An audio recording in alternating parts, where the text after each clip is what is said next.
What's up, Tailgaters? A year in the booth with Tailgate Nate today. The road to predict all 136 FBS level college football teams this summer is now taking us to San Marcos, Texas, where after a lot of hype last season and they fell short of it, the Texas State Bobcats are going to hope to push for a Sun Belt title here in 2025. My name is Nate Bobe, otherwise known as Tailgate Nate. Thank you all so much for clicking on the video and for helping to support the channel. If you would like to support the channel even further, many ways you can do that, but the biggest one, go down below, hit that subscribe button, and while you're at it, you might as well ring the bell. Turning on notifications will ensure that you don't miss an upload during prediction season, and especially not one of your favorite team. You don't want to miss it. I am a sports media graduate delving into the professional world of the industry. And if you want to see and hear all the cool stuff I get to do while still being up to date on what goes on this very YouTube channel, then please give me a follow on social media. It's at TailgateNate29 on Twitter and Instagram. And you can feel free to even email me, tailgatenate29 at gmail.com, and we'll respond. Other than that, thank you all so much for supporting and interacting with me or the channel in whatever way you may be doing so. And now, with all that said and done and out of the way, Bobcat Stadium is sure to be lively this year as the Texas State Bobcats, when they first came over from the FCS ranks, were not all that. No one really took the team seriously, and the team overall was not that great. Now, hey man, GJ Kinney has built this team up into quite the show to watch. And look, a lot of good pieces offensively on this team last season. Of course, GJ Kinney ran some dynamic offenses over there at Word. But let us go ahead, dive on into the Texas State Bobcats. High expectations here in what is a very, very competitive Sun Belt West division. How do we do preview predictions here on the channel? Well, we do go through a roster overview. The offense is over here to my left, and the defense is over here to my right. At the end of the video, we are going to go through the Texas State football schedule. I will give it a game-by-game preview and prediction, and this video overall is here to tell all of you what I think about the Bobcats in 2025. Before we do get started, though, right down below me are returning production numbers. They are courtesy ESPN, factoring in transfer portal additions up to a certain percentage, and even right down below that, recruiting and transfer portal ranks for the class of 2025 are both according to 24/7 Sports.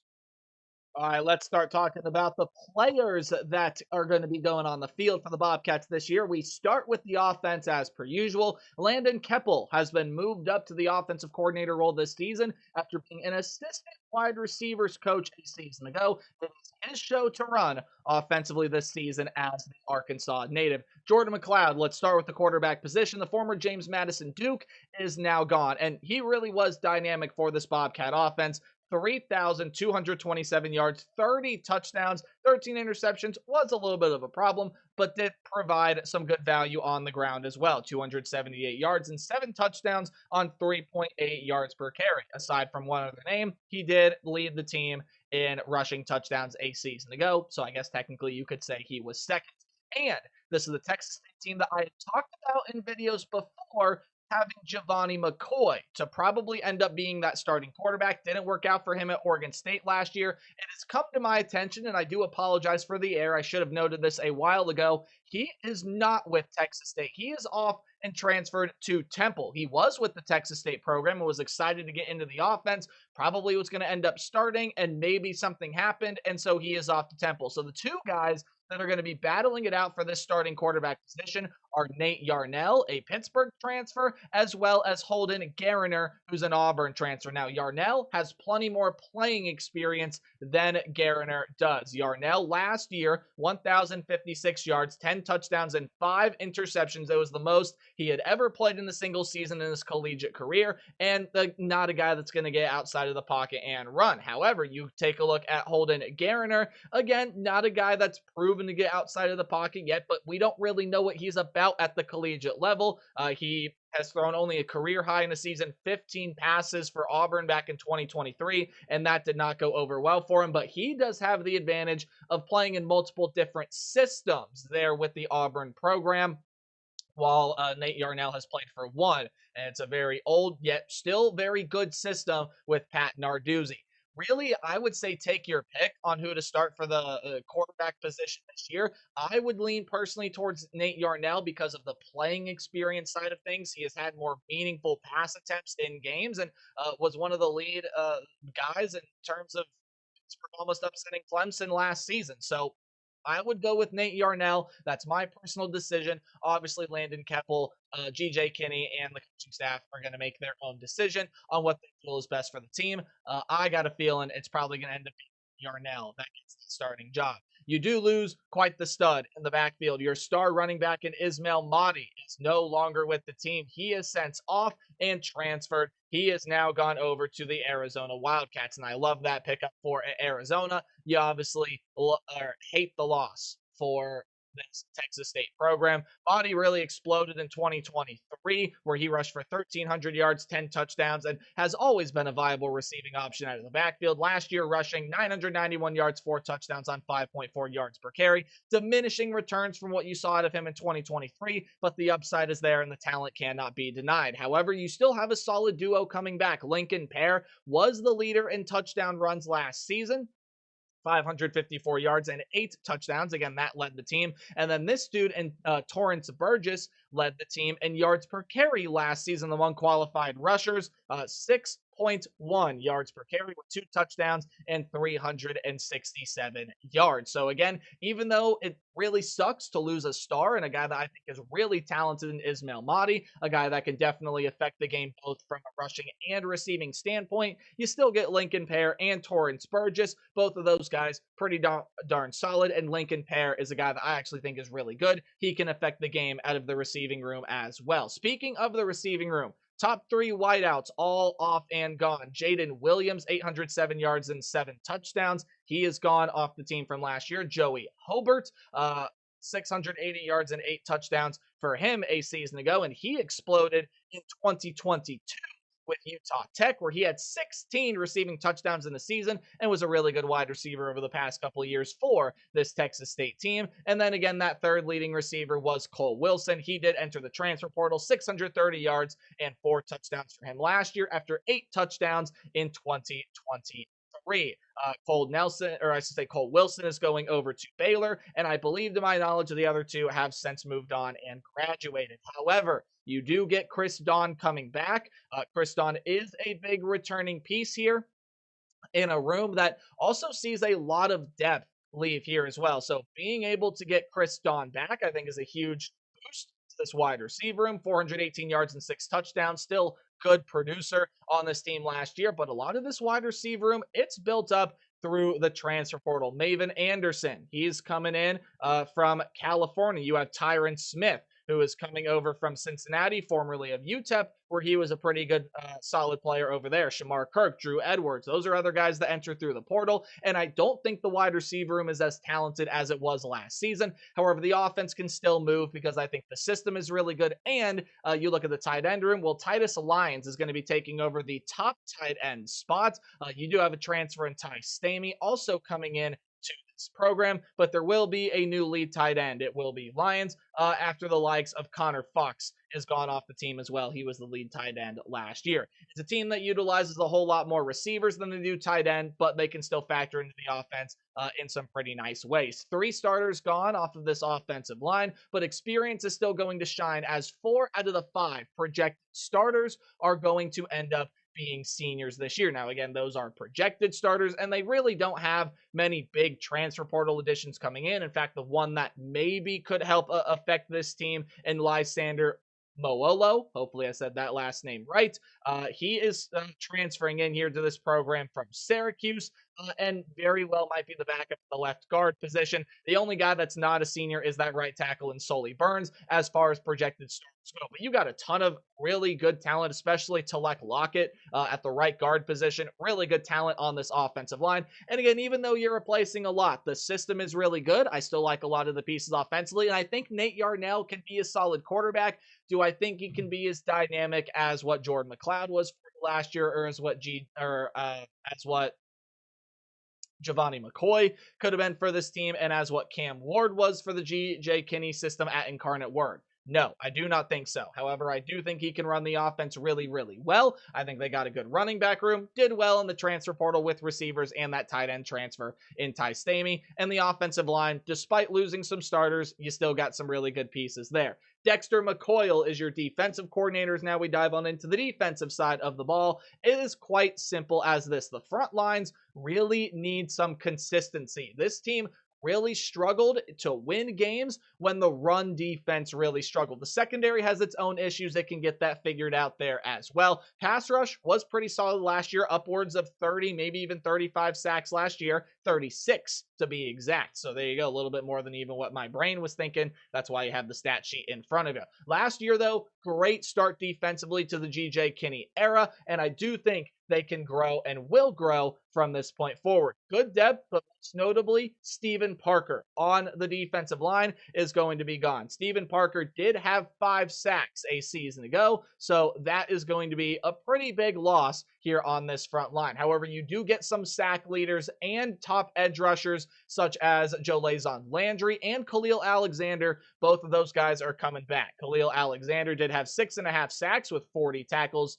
and 2 passes defended last year, while Landry, 4.5 sacks on 33 tackles. Now, you do lose another really big piece there as well in Bryce Bass, who came off the edge, who is also no longer on the team. But Landry, Alexander did have more sacks with right around the same tackle production, give or take a few tackles, and in Landry's case, give or take a full 10 tackles there. So again, really similar players. Those are 2 massive returning pieces, and you are getting some transfers in to fill in some of the gaps you see on the defensive interior. Now, Cameron Washington is coming back to the interior. I like that a lot, but the rest of the 2 deep built through the transfer portal: Charlie Leota, Jordan Sanders, my apologies, and then Michael Wakacha. Hopefully I said that last name right. I probably didn't. He probably will be the biggest piece coming over on the interior. He's over from Syracuse. Linebacking room gets an entire overhaul. It is revamped. Traylon Payne is going to be coming back to the linebacking room, though. Pretty solid production for Traylon Payne last year. However, it is majority transfers that are expected to get the majority of the snaps here. Aiden Jones being one of them. He's over from Prairie View A&M, and Terrence Cooks, who's coming over from TCU and is a former Texas Longhorn as well, staying in state throughout all his transfer destinations, and hopefully, I think finally will find a home here with the Texas State Bobcats. Notable defensive back losses include some really, really good cornerbacks for you last year, and these 2 guys simply were outstanding. Jordan Polk was your leading tackler last year. 68 tackles, did have 2 sacks, 2 passes defended, and forced 4 fumbles last season. Was a really, really good piece out of the cornerback room, and you're going to be losing another one there as well. Joshua Eaton, also a spectacular talent. 27 tackles, a sack, 5 passes defended, and overall you lose 2 of your top corners and overall defensive backs from a season ago. However, you do return a big piece in the safety room. Ryan Nolan was the second leading tackler at 52 tackles, did recover 2 fumbles for the team last season. And then you take a look, a lot of this other depth. Trez Moore is going to slide up into a starting cornerback role. Darius Jackson is going to play on the opposite side of the safety room as Ryan Nolan. Not Nolan Ryan, not the other way around. It is Ryan Nolan.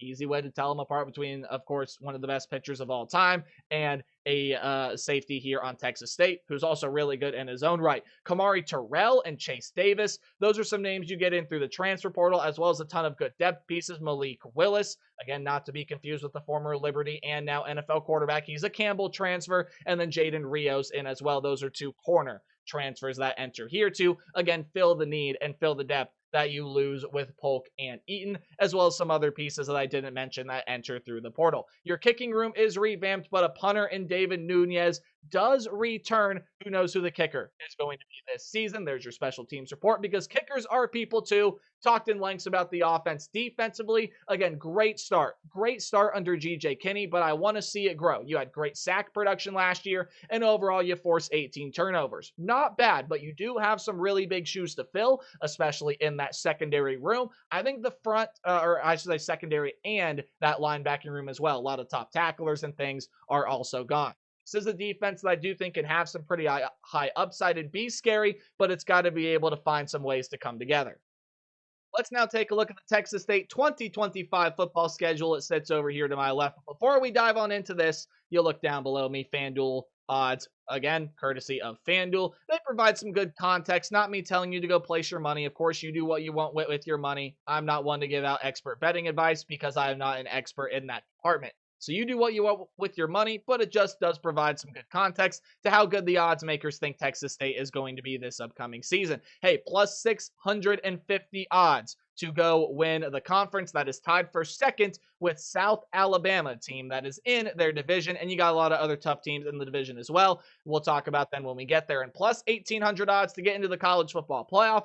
Pretty decent number as they are one of the favorites to get out of the Sun Belt. They got a lot of tough teams to pass, though, and a lot of them are on the schedule. 7.5 is that over-under win total, and I think they get one right out of the gate against Eastern Michigan. Although I will say this Eastern Michigan team is going to be one of the most experienced units for the most part in the entire country. Offensively, you have Noah Kim, a graduate student transferring in at the quarterback position. He's been to Coastal Carolina, Michigan State, and now is going to find a home here with Eastern Michigan. Your wide receiver room, full of seniors and graduates. Your running back room, full of seniors and graduates, and one junior transfer in James Joyner, who is over at Liberty, formerly at Arkansas. That's a really, really talented piece. Eastern Michigan is a dangerous, dangerous team, as I think all of the directional schools out of the state of Michigan, out of the Mid-American Conference, are going to be this season. However, Eastern Michigan, I don't think is going to be able to defend what this Texas State offensive system is going to be able to throw at them. Because even though Keppel is taking the reins,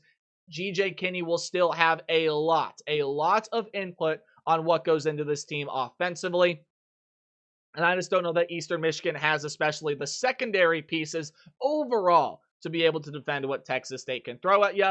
And it can be a nice challenge and a nice game to find out what you got there in that wide receiver room as well. UTSA and Arizona State are coming up next, both games on the road. I don't think you're going to beat Arizona State. Now, this UTSA game is a lot more interesting. To me, probably one of the matchups between two group of 5 teams I'm looking forward to watching the most this season. I think it's a brawl. It's between two in-state teams, and I absolutely love this matchup for both sides. I think it's going to be an absolutely phenomenal game, but I am going to lean with the home side here. As Texas State starts to get some things figured out this year, I'm going to lean with the Roadrunners, who had a very uncharacteristic season under the likes of Jeff Traylor last season, and I just don't believe that they're going to be as poor in a lot of areas as they were last season. I think the defense especially is going to show some improvement this year. Owen McCowan at quarterback is going to take that next step. Decorian Clark in the wide receiver room is coming back from injury with a lot of other good pieces surrounding him. I like UTSA a lot, and I've already told you I don't think they're beating Arizona State. Last year I did pick this upset because I was very low on Arizona State and I was very high on Texas State. Texas State did not live up to that billing, I should say, as much as I thought they were going to live up to last season. But man, was this Arizona State team something to watch last year, and everyone's coming back. Jordan Tyson, wide receiver, Sam Levitt, quarterback, even though you do lose Cam Scadaboo, Kanye Udo coming in from Army to try to fill in that void from the transfer portal. Defensively, they're going to have one of the best safety duos in the country, one of the best, actually just one of the better defensive units, I believe, if it continues to show improvement, and the front runner to win the Big 12 Conference. However, should be able to bounce back against an FCS opponent the very next week. Now you start to get into Sun Belt Conference play. You're 2-2 throughout this point, and again, you are in one of the most competitive conferences in college football, I believe, especially because it's a conference that is still broken up into divisions. And even if the college football world was still broken up into divisions, I think as far as group of 5 realm would go, Texas State would be in one of the most competitive divisions in all of college football. It's the Sun Belt West, and there are a lot of really good teams. One of them being Arkansas State. Well, why is Arkansas State going to be good? Hey, this was a pretty solid team last year. They were a 7-win team under Butch Jones, and they have all the potential to do that again and even exceed that this year. Jalen Rayner, true junior quarterback, I think is absolutely amazing and is quite the headache for opposing defenses to try to corral and defend. Now, he has to fix the interception problem, and touchdowns you can see a little bit more out of him, but they have a phenomenal running back in Jaquez Cross. Corey Rucker, Hunter Summers, and some really good portal pieces are going to enter this team. Defensively, it is a retool, but I think it's going to see some improvement this year. And Arkansas State's one of those teams, man, that I think a little bit more for them needs to go right than some of the other competitors in the Sun Belt West. But man, it's going to be a tough team to out week in and week out. I think Jalen Rayner is going to give a lot of defenses headaches this season, and especially with the way that Jaquez Cross and this rushing attack is going to be for Arkansas State. You get Kenyon Clay coming in through the portal, and Devin Spencer's not a bad third stringer there either. Texas State really struggled last year when they gave up a lot of rushing yards. They could absolutely do that here against Arkansas State, and their secondary might have some trouble with the wide receiver pieces here as well. On top of it being a road game, I like the Red Wolves, and I think Butch Jones has a solid squad there this year. Troy, though, is going to need some recovering. Most notably, you lose Devontae Ross at the quarterback position. Now, I like Goose Crowder. I like some of the other pieces that they do possess, and it usually is always a very strong defensive team, and it's going to be very experienced this year. I just think they're on the lower end of some of some of the other competition that they're going to see in that division. And Texas State, I just simply don't think is going to start out 2-4. I think they start out 3-3 here. It is a pretty tough first half of the schedule. And yes, the second half of the schedule doesn't get any easier. You're on the road to play Marshall. However, I will say this about Marshall. I do think this is going to be a win for Texas State because Marshall is trying to rebuild everywhere. On top of, they now are going to be getting a new head coach this season as well. And they lost pretty much everybody and their mother through the transfer portal. Everybody is gone. There are very few returners that come back to this Thundering Herd program.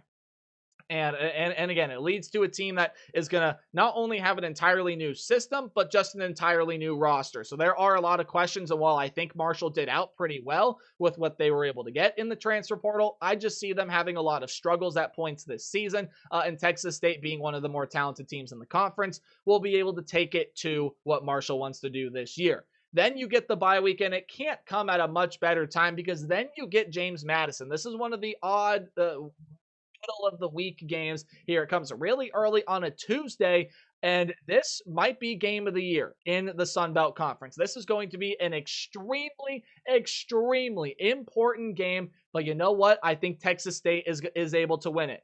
James Madison might be the best competitor to Boise State at the Group of 5 level. I truly believe that because I think Bob Chesney has got himself quite the squad this season. I think James Madison is going to be really good with Matthew Sluka at quarterback. Or, hey, you have Camden Coleman there. Alonzo Barnett, the starter from last year, is coming back. And you get a lot of other weapons coming back as well. Wide receiver room is going to be overhauled through the transfer portal, but some of those defensive weapons are going to be coming back, especially on the defensive interior. Jacob Thomas was a good secondary piece last year, and they did out well in the transfer portal. However, there is going to be a game in conference play where James Madison slips, and I think it's going to come against an opponent they play from the other division. They have Louisiana, but they get them at home. You have to go on the road on a weekday to play Texas State, and I think James Madison falls here. But you can now flip the script on Texas State on the road against Louisiana.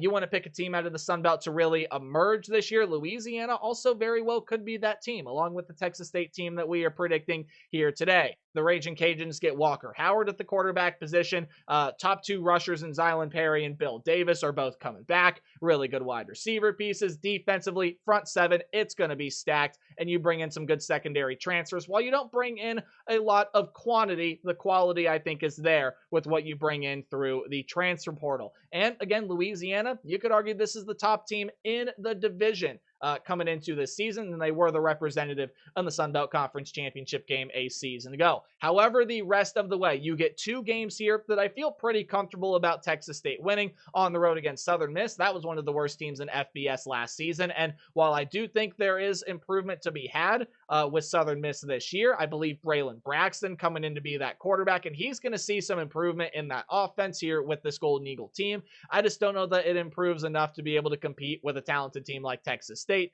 Same thing with the University of Louisiana Monroe. I do think that the Warhawks are a team that, again, can see some improvement from where they have been throughout the majority of their college football FBS lives, but it won't be enough to beat Texas State. And then another really, really good divisional game here. South Alabama and Texas State. Look, man, Texas State is going to be the top team in this division in the Sun Belt this season. I think it's South Alabama. They lost their quarterback in Gio Lopez, which leaves me guessing a little bit on what they're going to do with the quarterback position, although I do like Zach Pyron a lot. The questions for me more so not come with who's going to start, but how he fits into the overall system, and if he can replicate what Gio Lopez does. If he can, Kentrell Bullock is one of the better running backs in the conference. You still have Devin Boyson at the wide receiver room, and it's no wonder why South Alabama is also one of the favorites, if not the favorite, favorite to come out of this division in the Sun Belt Conference. However, Texas State is going to be one of Arkansas State, Louisiana, and South Alabama this year. Had them losing the other two, and